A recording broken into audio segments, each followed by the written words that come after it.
आज तक सुधीर सिंह ने कभी रंगदारी नहीं मांगी। आज तक सुधीर सिंह ने कभी पैसे पे किसी की हत्या नहीं की। आज तक सुधीर सिंह कभी किसी ऐसे मामले में अपहरण नहीं किया। मैं सवाल खड़ा कर रहे हैं आपके ऊपर बार बार कि आपकी छवि को लेकर बार बार सवाल खड़ा कर रहे हैं कि अब जो उनको यही कमी दिखाई दे रही होगी तो यही कमी निकालेंगे। इसमें मैं क्या कर सकता हूँ? नहीं, लेकिन सफाई तो देनी पड़ेगी ना। जब वो मेरी बैक फ्लैश में मेरे जाएंगे तो मैं अभी बहुत छोटा सा था उस समय में जो है कि मेरे पिता की हत्या कर दी जाती है। थोड़ा मैं बड़ा होता हूँ, किशोर अवस्था में आता हूँ तो मेरे भाई को जो है कि बीच कचहरी में गोलियों से भून के उनकी हत्या कर दी जाती है। जो है कि मैं तो सौगंध भी खाता हूँ कि मैं राजनीति करना छोड़ दूंगा। और नमस्कार, इनसाइड भारत टीवी देख रहे हैं आप और मैं हूं विकास गोस्वामी। गोरखपुर की 9 विधानसभाएं और सभी की सभी विधानसभाओं पे मौजूदा सरकार की नज़र है, क्योंकि अब योगी जी गोरखपुर से चुनाव लड़ रहे हैं। तो जाहिर सी बात है कि पूर्वांचल पे जो उनकी राजनीतिक गुड़ा गणित लगा रहे हैं उसको लेकर माथापच्ची चल रही है। हम लोग इस वक्त मौजूद है सहजनवा विधानसभा में। ग्राम सभा मुंडा है और गांव का नाम अचियापार है। और मेरे साथ बसपा से प्रत्याशी सुधीर सिंह जी हैं। बहुत बहुत स्वागत है सर आपका इनसाइड भारत टीवी पे। धन्यवाद। योगी जी गोरखपुर से चुनाव लड़ रहे हैं, असर करेगा क्या? वो तो वक्त बताएगा, वक्त बताएगा। सुधीर सिंह क्या सोच रहे हैं इसके बारे में? सुधीर सिंह सहजनवा विधानसभा के बारे में जानते हैं। यहाँ का मैं फिर इससे पहले भी मैंने आपको बताया था, सुधीर सिंह यहाँ का बेटा है। बेटा जो है अपने सभी नौजवान साथियों के पास, पिता तुल्य बुजुर्गों के पास, अपनी माताओं के पास जा रहा है। निश्चित रूप से जो है जन समर्थन मिल रहा है और मैं तो मान के चल रहा हूँ कि मैं चुनाव जीत रहा हूँ। खैर आगे 10 तारीख को पता चल ही जाएगा। विपक्षी पार्टी के जो लोग घूम रहे हैं, अभी खैर घोषित नहीं हुआ है कि कौन प्रत्याशी रहेगा, सवाल खड़ा कर रहे हैं आपके ऊपर बार बार कि आपकी छवि को लेकर बार बार सवाल खड़ा कर रहे हैं कि वो बहुत ही सख्त किस्म के इंसान हैं और अपराध की दुनिया तमाम मतलब की चीज़ें आगे पीछे जोड़ा जा रहा है। क्या कहेंगे इस पे? अब तो बोलने के लिए उनके पास कुछ है ही नहीं। रोजगार का मुद्दा ले लिया जाए, गड्ढा मुक्त सड़क की बात कर ली जाए और मेरे अपार जन समर्थन को देखकर वो लोग कुछ ना कुछ तो कमी निकालेंगे ही निकालेंगे। अब जो उनको यही कमी दिखाई दे रही होगी तो यही कमी निकालेंगे। इसमें मैं क्या कर सकता हूँ? नहीं, लेकिन सफाई तो देनी पड़ेगी ना। जब वार होगा तो चूँकि अब जुबानी तीर छोड़ी जा रही है और मुझे लगता है कि हम लोग लास्ट चरण में मतलब कि गोरखपुर वालों का चुनाव है और जुबानी तीर ही अब सब कुछ करेगा। आइए मुद्दे पे आइए मैं बताता हूँ।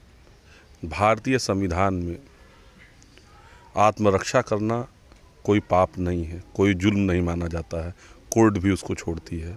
और रह गया बात कि अगर मेरी बैक फ्लैश में मेरे जाएंगे तो मैं अभी बहुत छोटा सा था उस समय में जो है कि मेरे पिता की हत्या कर दी जाती है। थोड़ा मैं बड़ा होता हूँ, किशोर अवस्था में आता हूँ तो मेरे भाई को जो है कि बीच कचहरी में गोलियों से भून के उनकी हत्या कर दी जाती है। बहुत से दोस्त भी हमारे मारे गए और किसी भी आदमी के सामने अगर जो है कि ये परिस्थितियां आ जाएं तो निश्चित रूप से वो अपना बचाव करेगा। और मैं अपना बचाव किया और अपने बचाव करने में अगर जो है मुझे कोई गलत समझे, सही समझे, मगर कोई उठा के देख लीजिए, आज तक सुधीर सिंह ने कभी रंगदारी नहीं मांगी। आज तक सुधीर सिंह ने कभी पैसे पे किसी की हत्या नहीं की। आज तक सुधीर सिंह कभी किसी ऐसे मामले में अपहरण नहीं किया। मैं जो है कि फिर वो मेरे ऊपर जो भी आरोप लगा रहे हैं उस आरोपों को देखें कि मेरे ऊपर आरोप कैसे हैं। आपके पिता को कोई एक थप्पड़ मारेगा तो आप जो है कि पिता को आप जो है कि थप्पड़ मारने का प्रयास अपने जो है विपक्षी को ज़रूर करेंगे। मैं तो अपने बाप भाई सबको खो दिया मगर फिर भी जो है मेरे द्वारा कोई प्रतिक्रिया नहीं हुई। मैं अपने आप को बचाया। अब अपने आप को बचाने में जो है कि लोग रखा या जो भी चीज़, तो अब जो है कि कोई कुछ भी कह दे, मैं दबंग हूँ, क्या हूँ, जो भी हूँ, तो जिसको जो कहना है कहता रहे। मान लीजिए सुधीर सिंह को जो करना रहेगा वो करते रहेंगे।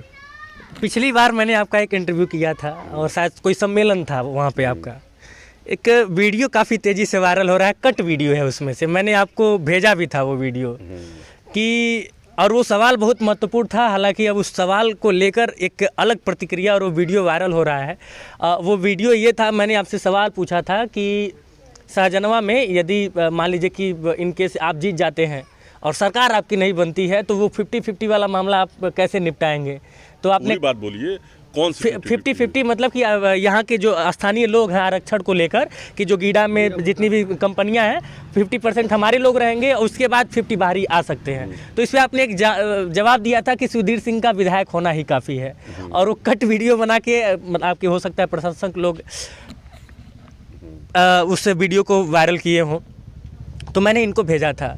तो ये छवि कहीं ना कहीं एक छवि मतलब भी बताता है हाँ कि सुधीर सिंह कैसे इंसान है। 50% मेरे लोग का मतलब क्या आप समझ लिए? मेरे शाहजनवा के लोग, शाहजनवा विधानसभा का हर एक बेटा, हर एक नौजवान मेरा भाई है, हर एक बुजुर्ग मेरे पिता तुल्य है, और यहाँ पे जो माताएं हैं वो मेरी माँ हैं। और आप बता दीजिए कि एक ठेकेदार को बीच में खड़ा करके बंगाल, बिहार, रांची, यहाँ से आप जो है कि बुला के ले आते हैं लेबर 7,500 पे, और 1,500 ठेकेदार रखता है, और 2-3 हज़ार रुपया जो है कि ये उद्योगपति अपने जेब में रखते हैं, और 12-12 घंटा नौकरी कराकर खून चूसने का जो काम ये कर रहे हैं उद्योगपति लोग। ये निश्चित रूप से अगर सुधीर सिंह विधायक होंगे तो ये तो नहीं होने दूंगा। 50% यहाँ के लोग होंगे और 50% वो ठेकेदार लेके आए। तो ये लड़ाई कैसे? रोड पे उतर के लड़ेंगे, आप देखिएगा, सामने आएगा आपके, जिस तरह से लड़ेंगे उस तरह से दिखाई देगा ही। चलिए, जनता के बीच में चल रहे हैं, रिस्पांस कैसा मिल रहा है? ये आपको खुद पता करना चाहिए, आप जो है कि पता कीजिए, आपको जो है कि जानकारी। हम लोग तो पता कर ही रहे हैं। आपको कैसा लग रहा है? क्या मतलब सही दिशा में जा रहे हैं? कितना काम करना है? कम काम कर रहे हैं? ज़्यादा काम कर रहे हैं? एक होता है ना कि आदमी जब काम करता है तो एक अपना अंदर ही अंदर सोचता कि हाँ मैं सही जा रहा हूँ कि नहीं जा रहा हूँ। देखिए जो है कि ये बहुत अच्छी बात आपने मुझसे पूछी कि अनुभवहीन आदमी कभी राजनीति कर ही नहीं सकता। तो इसके पहले मैं ब्लॉक प्रमुख रहा, क्षेत्र पंचायत सदस्य रहा, तो लगातार जो है कि मैं राजनीति में सक्रिय रहा। मेरे पिताजी ब्लॉक प्रमुख रहे, मेरे उसके पहले जो है कि मेरे ही बाबा थे वो ध्रुव नारायण सिंह, वो ब्लॉक प्रमुख भी रहे, विधायक भी रहे यहाँ से। उसके पहले जब देश आज़ाद हुआ तो रामजादा सिंह मेरे ही परिवार के सदस्य थे, रामजादा सिंह यहाँ पे ब्लॉक प्रमुख हुए। तो जो है कि ये हम लोगों का जो 13-14 गांव की पटीदारी है, ये जो है कि पहले से ही राजनीतिक है, और निश्चित रूप से जो है कि अनुभव है मेरे पास। और मैं वो अनुभव जो है कि इसके पहले मैं चाहता तो इसके पहले भी विधानसभा का चुनाव लड़ सकता, मगर मैं पहले 5 साल इसके पहले पूर्व में पहले अनुभव के लिए मैं ब्लॉक प्रमुख का चुनाव लड़ा, फिर विधानसभा का चुनाव अब लड़ने आ रहा हूँ। निश्चित रूप से मैं जो है क्षेत्र में घूम रहा हूँ, यहाँ की जनता की आँख को देख रहा हूँ, और जनता की आँख देख के मैं बता दूंगा कि कौन मुझे वोट देगा, कौन मुझे वोट नहीं देगा। तो ये आपको मैं आश्वस्त करा दूं कि मैं चुनाव जीत रहा हूं। आप 10 तारीख को फिर मुझसे मिलिएगा, फिर मेरा इंटरव्यू ले लीजिएगा मिठाई के साथ। एक आखिरी सवाल, और ये सवाल ज़रूरी भी है क्योंकि सोशल मीडिया पे काफ़ी तेज़ से वायरल हो रहा है, चूँकि आप बसपा के नेता हैं। एक गाना चल रहा है कि जो राम को लाए हैं हम उनको लाएंगे, प्रदेश में फिर से भाजपा सरकार बनवाएंगे, क्या कहेंगे इस गाने पे आप? श्री रामचंद्र जी के हम लोग वंशज हैं। मैं महाराणा प्रताप का वंशज हूँ, और महाराणा प्रताप श्री रामचंद्र जी के वंशज हैं, और निश्चित रूप से जो है सिसोदिया राजपूत हूँ मैं, और निश्चित आस्था मेरी भी है श्री रामचंद्र जी पे। मगर राम को लाए हैं, कौन राम को ले दिया? सुप्रीम कोर्ट का आदेश नहीं रहता तो क्या कोई और राम को ले देता? आप इसके पहले देखिए कि राजीव गांधी जी ने जो है कि मंदिर का ताला खुलवाया था। आप देखे होंगे लगातार जो है कि ऐसा नहीं है कि सिर्फ जो है कोर्ट का आदेश नहीं रहता तो निश्चित रूप से राम मंदिर नहीं बनता। आप बार बार आप लोगों को दिखाई नहीं देता है कि पीएम केयर फंड, इसके बाद राम मंदिर के नाम पर जो है कितनी वसूलियां हो रही हैं। आप देखे होंगे जो ज़मीन जो वहाँ पे ख़रीदारी की जा रही है। तो खैर मुझे इस बारे में कुछ नहीं बोलना है, मैं सिर्फ सहजनवा के बारे में बोलूँगा, मैं सहजनवा के ही बारे में सोचूंगा, और सहजनवा की धरती मेरी माँ है, और सहजनवा की धरती की ही मैं बात करूँगा। और आप सहजनवा की धरती की बात ये जान लीजिए कि मेरा मुद्दा रोजगार का मुद्दा है, मेरा मुद्दा आमी नदी के बंधे का मुद्दा है। वहाँ कैली, कुल्ही, तेनुअन, गाड़र, कटका, कैली, ये सारे जो है कि गांव जो बाढ़ से प्रभावित होते हैं उस, और वहाँ पे जो दूषित पानी है जिससे जनजीवन प्रभावित होता है, मैं उसके बारे में बात करूँगा। मैं पाली ब्लॉक में रेगुलेटर के मामले पे बात करूँगा, जिसकी वजह से जो है यहाँ पर आप देखे होंगे कि बाढ़ आ जाता है।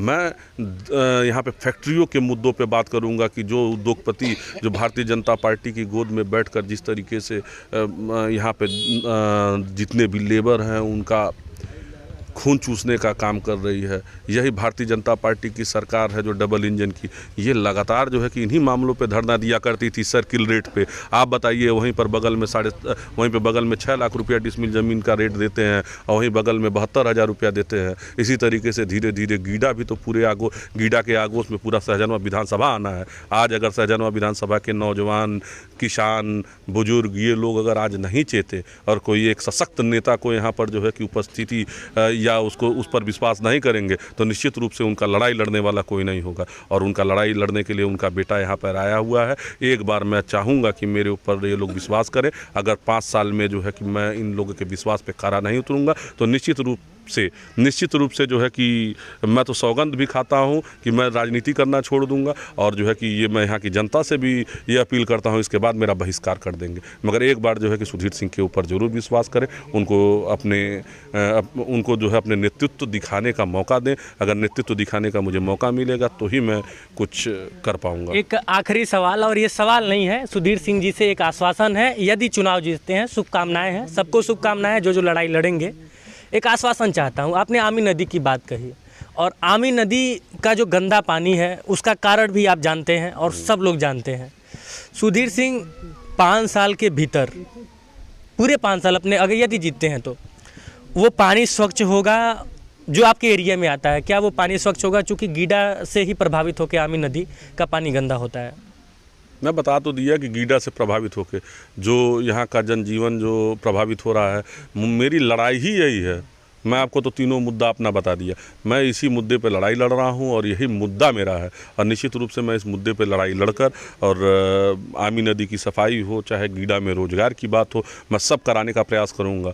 और निश्चित रूप से जो है कि 5 साल बाद फिर आप मुझसे जब मैं चुनाव लड़ूंगा, अभी तो आप भी बहुत यंग एज के हैं और जो है कि मेरी भी उम्र अभी 37 साल है, तो निश्चित रूप से हम लोगों को अभी बहुत आगे तक राजनीति करनी है। 12 साल का फासला है हमारे और आपकी उम्र के बीच में। हाँ, 12 साल का फासला है और अभी तक हम लोग स्वस्थ हैं, कोई बीमारी नहीं है हम लोगों को। तो ये है कि अभी हम लोग लंबा चलना है। निश्चित रूप से जनता से झूठ बोलकर कोई 5 साल चल सकता है, उसके बाद 10 साल चल सकता है, उसके ऊपर नहीं जा पाएगा। बहुत बहुत शुक्रिया इनसाइड भारत टीवी से बातचीत करने के लिए। धन्यवाद। तो आप थे सुधीर सिंह जी, सहजनवा से बहुत ही दमदारी से चुनाव लड़ रहे हैं। बाकी कैमरे के उस पार से मेरा सहयोग कर रहे हैं अखिलेश। मैं विकास गोस्वामी और आप इनसाइड भारत टीवी देख रहे हैं। धन्यवाद।